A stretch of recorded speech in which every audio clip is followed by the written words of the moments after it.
세상에서 가장 넓은 영토를 정복한 왕이었던 칭기즈칸.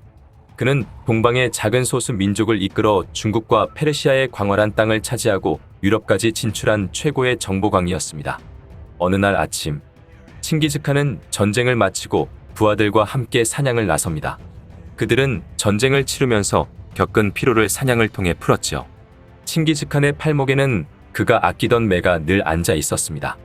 몽골의 사냥 기술은 야생매를 잡아 훈련시킨 다음 매를 풀어 날짐승을 잡아오게 하는 방식이었습니다. 매는 주인의 신호에 즉각 반응해 하늘 높이 날아올랐고 사냥감을 찾아 빙빙 돌다가 마침내 토끼와 같은 짐승을 발견하면 급속도로 활강하여 날카로운 발톱으로 덮치는 방식이었습니다. 칭기즈칸은 오랜만에 사냥에 나섰지만 기대만큼 사냥감이 나타나지 않았습니다. 어느덧 해가 지기 시작하자 복귀를 결정하였죠. 모두들 고생 많았네. 그대들은 모두 복귀하도록 하게. 나는 오랜만에 사냥에 왔는데 아쉬움이 남아 숲 저쪽까지 한 바퀴 돌고 돌아가겠네. 알겠습니다. 그럼 저희들은 먼저 돌아가겠습니다.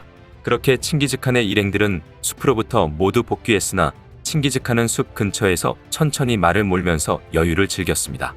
곧 해가 졌지만 무더운 날씨여서 슬슬 목이 마르기 시작했습니다. 그때 어깨에 있던 매가 갑자기 날아올랐습니다.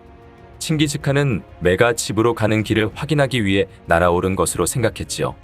그렇게 목이 마른 채 한참 길을 가다가 바위 틈에서 졸졸 물이 흐르는 소리가 들렸습니다.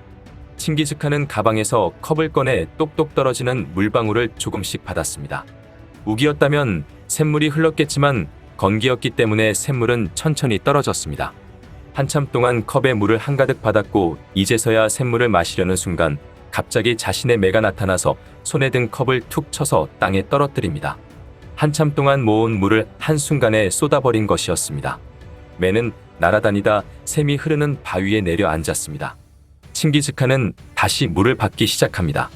한 방울씩 물을 받았고 컵에 반쯤 물이 차올라 컵에 입을 대려고 하는 순간 또 다시 매가 나타나 손목을 쪼았습니다. 또 다시 물이 쏟아지고 말았습니다. 가장 아끼는 매였지만 순간 너무나 화가 났습니다. 어찌 감히 내가 나한테 이런 장난을 칠 수 있는 거냐. 한 번 더 그런다면 내 목을 비틀어 버릴 것이야. 그리고 다시 컵에 물을 채웠고 물을 마시기 전에 검을 뽑아 들었습니다. 매야, 마지막 경고니까 조심해라. 하지만 다시 물을 마시려고 입을 대는 순간 매가 갑자기 나타나 또다시 컵을 잡은 손가락을 날카롭게 쪼았습니다. 칭기즈칸은 결국 검으로 매의 목을 칩니다. 아끼던 매는 주인의 발밑에 피를 흘리며 죽습니다. 칭기즈칸은 다시 물을 먹으려 합니다. 바위 위쪽에서 물이 떨어지고 있었으니 그쪽으로 가서 먹는 것이 낫다고 판단합니다. 가팔은 바위 틈에서 흐르는 물줄기를 따라 기어 올랐습니다. 마침내 바위 위에 옹달샘에 다다랐는데 물웅덩이 속에 꿈틀거리는 시커먼 물체가 보였습니다. 바로 맹독을 가진 독사였습니다. 뱀은 물웅덩이에서 거품을 물고 바글거리고 있었습니다. 칭기즈칸은 그 자리에서 충격을 받으며 이내 자신의 행동을 후회합니다. 나의 매가 내 목숨을 구했구나. 그런데 은혜도 모르고 나는 내 친구를 죽이고 말았구나. 칭기즈칸은 한탄하며 울었습니다. 슬픈 교훈을 얻었구나. 분노가 차오를 때는 아무 일도 하지 말아야 했다.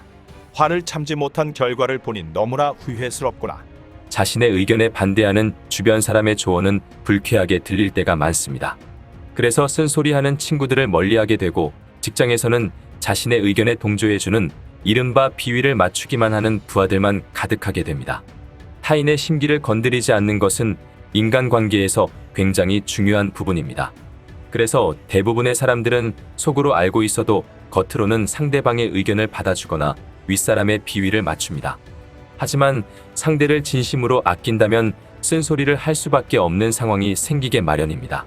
이때 진심으로 생각해서 해준 조언이 심기를 건드린다고 하여 기분이 나쁘고 화가 난다는 이유로 그릇된 판단을 하는 경우가 많습니다. 우리는 기분 나쁜 조언을 듣게 된다면 그 의미를 곱씹어보며 칭기즈칸이 했던 실수를 생각해보면 좋겠습니다.